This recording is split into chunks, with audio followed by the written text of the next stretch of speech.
Okay, this is the larger garage, main garage, south interior wall. The meter's on the south exterior wall.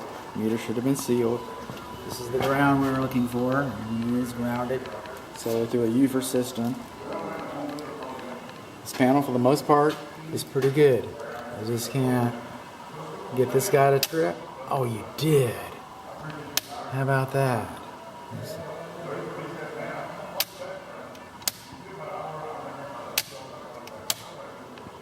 Okay, we're going to study that some more, but they're difficult. But what we have here, 200 amp service. You shouldn't have more than a 1/4 inch gap. It's just that one little spot. Should have more than a 1/4 inch gap. The bonding location should be labeled inside of this box somewhere. I am not seeing an energy rating on this box, so no energy rating, no bonding.